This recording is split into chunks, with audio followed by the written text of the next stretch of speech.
আসুন আজ আমরা প্রবাসীদের আর্থিক জীবনের একটা খুব গুরুত্বপূর্ণ দিক নিয়ে কথা বলি। এমন 7টা লুকানো ফাঁদ আছে যা অনেকের অজান্তেই তাদের ভবিষ্যতের স্বপ্নগুলো শেষ করে দিচ্ছে।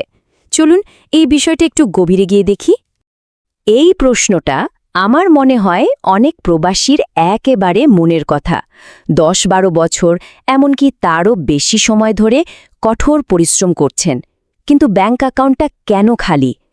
এর পেছনের কারণগুলো খুঁজে বের করাটা কিন্তু খুব জরুরি। সে দুবাই হোক, রিয়াদ বা মালয়েশিয়া, সবখানেই কিন্তু হাজার হাজার প্রবাসী একই সমস্যার মধ্যে দিয়ে যাচ্ছেন। এত কষ্টের টাকা, অথচ মনে হয় যেন বালির ভেতর দিয়ে পানির মতো হারিয়ে যাচ্ছে। আজকের এই আলোচনায় আমরা সেই 7টা প্রধান কারণ বা ফাঁদকে চিহ্নিত করব, যা আসলে এই পরিস্থিতির জন্য দায়ী। তো প্রথম যে ফাঁদটা নিয়ে আমরা কথা বলবো সেটা হলো টাকা পাঠানোর অভ্যাস আর পরিবারের চাপ নিয়ে। দেখুন, পরিবারের প্রতি ভালোবাসা তো থাকবেই, কিন্তু সেটা যখন নিজের ভবিষ্যতের জন্যই একটা ঝুঁকি তৈরি করে, তখন বিষয়টা নিয়ে ভাবতেই হয়। সবচেয়ে বড় আর সাধারণ ভুলগুলোর একটা হলো এই সব টাকা দেশে পাঠিয়ে দেই মানসিকতা। প্রবাসীরা প্রায়ই তাদের আয়ের সিংহভাগই দেশে পাঠিয়ে দেন। নিজের জরুরি প্রয়োজন বা সঞ্চয়ের জন্য হাতে প্রায় কিছুই রাখেন না।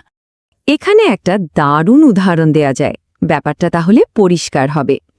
ধরুন, দুবাইতে একজন কর্মীর মাসিক আয় 2000 দিরহাম। এখন তিনি যদি 1800 দিরহামই দেশেই পাঠিয়ে দেন, তার নিজের খরচের জন্য থাকে মাত্র 200 দিরহাম। ভাবুন তো একবার, এতে তিনি কী পরিমাণ অর্থনৈতিক ঝুঁকির মধ্যে পড়ে যান। অথচ এই আয়ের মাত্র 20% জমানোর একটা পরিকল্পনা করলেই কিন্তু তিনি নিজেকে একটা আর্থিক নিরাপত্তা দিতে পারতেন। এই স্লাইডের কথাটা খুব মন দিয়ে খেয়াল করুন। সবাইকে বাঁচাতে গিয়ে নিজেই ডুবে যাচ্ছেন। পরিবারের একমাত্র উপার্জনকারী হওয়ার যে একটা বিরাট মানসিক চাপ, তা অনেককেই এমন একটা জায়গায় নিয়ে যায় যেখানে তারা সবাইকে সাহায্য করতে গিয়ে নিজের পায়ের তলার মাটিটাই সরিয়ে ফেলেন। আচ্ছা, পরিবারের প্রতি দায়িত্ব পালনের বিষয়টা তো গেল। এর পাশাপাশি আরেকটা বড় ফাঁদ হল জীবনযাত্রা। এবার তাহলে দেখা যাক কিভাবে এই লোক দেখানোর অভ্যাস আর সামাজিক চাপ আমাদের আর্থিক লক্ষ্যের পথে কাঁটা হয়ে দাঁড়ায়। আরেকটা খুব কমন সমস্যা হল এই শো অফ কালচার বা লোক দেখানোর সংস্কৃতি। সমাজে বা বন্ধুদের মাঝে একটা স্ট্যাটাস ধরে রাখার জন্য দামি ফোন, ব্র্যান্ডের জামা কাপড় কেনা বা দেশে ছুটিতে গিয়ে প্রচুর টাকা খরচ করার একটা অদ্ভুত চাপ থাকে, আর এটাই সঞ্চয়ের পথে একটা বিশাল বাধা হয়ে দাঁড়ায়। এই স্লাইডের সংখ্যাটা দেখলে হয়তো অনেকেই চমকে যাবেন। রিয়াদে প্রতিদিনের চা আর ক্যান্টিনের নাশতার মতো ছোট ছোট খরচ দেখতে একদমই সামান্য মনে হয়, তাই না?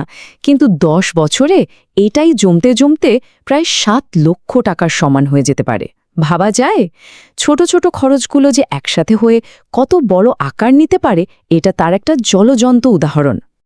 আর এরপর আসে দ্রুত ধনী হওয়ার লোভ। এই লোভে পড়ে অনেকেই বিভিন্ন স্কিমে টাকা বিনিয়োগ করে বসেন। বন্ধুর কথায় বিশ্বাস করে বা ভালোভাবে না জেনে শুনেই কোনো ব্যবসায় টাকা ঢেলে দেওয়া কিংবা হুন্ডির মতো ঝুঁকিপূর্ণ পথে হাঁটা, এগুলো প্রায়ই কিন্তু সর্বনাশের কারণ হয়ে দাঁড়ায়। সুতরাং সবচেয়ে গুরুত্বপূর্ণ কথাটা মনে রাখতে হবে যে বিনিয়োগ সম্পর্কে পরিষ্কার কোনো ধারণা নেই, সেখানে 1 টাকাও ঢালা উচিত না। এই একটা সাধারণ নিয়ম মেনে চললেই কিন্তু প্রবাসীদের মধ্যে যে বড় বড় আর্থিক ক্ষতিগুলো হয়, তা থেকে অনেকাংশে বাঁচা সম্ভব।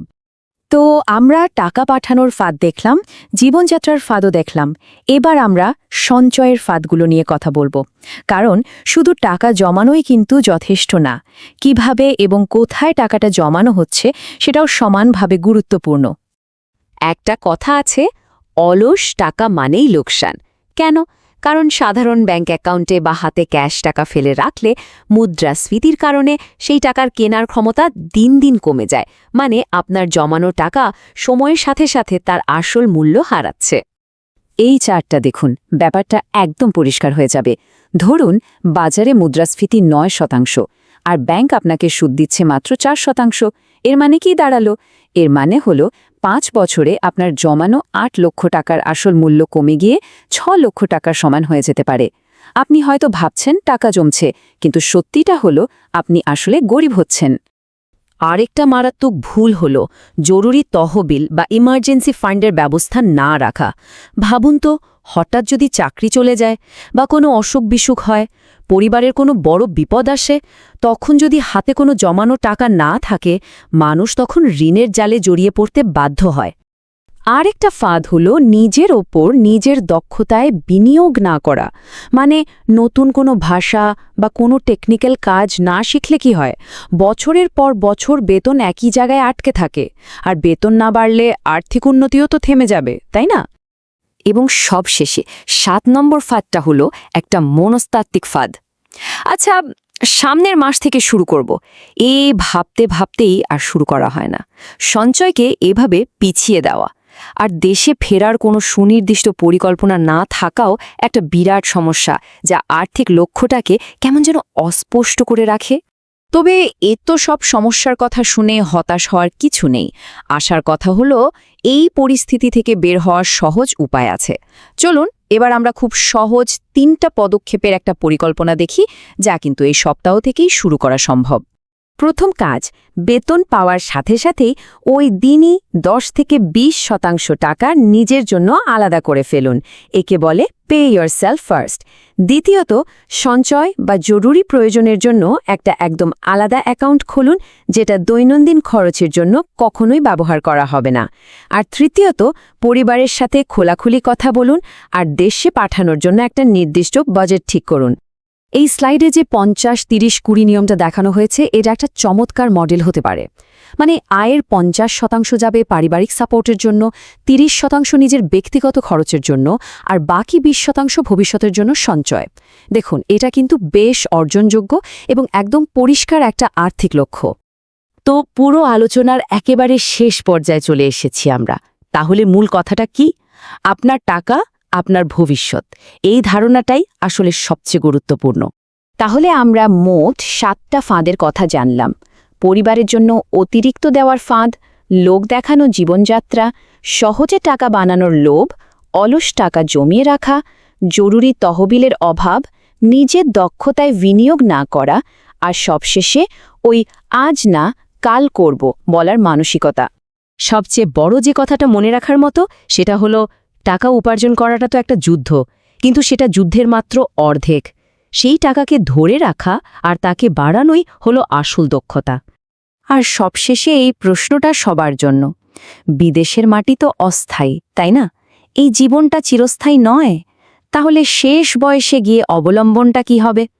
এই প্রশ্নটা নিয়ে একটু ভাবা আর আজ থেকেই সঠিক পদক্ষেপ নেওয়াটা কিন্তু অত্যন্ত জরুরি।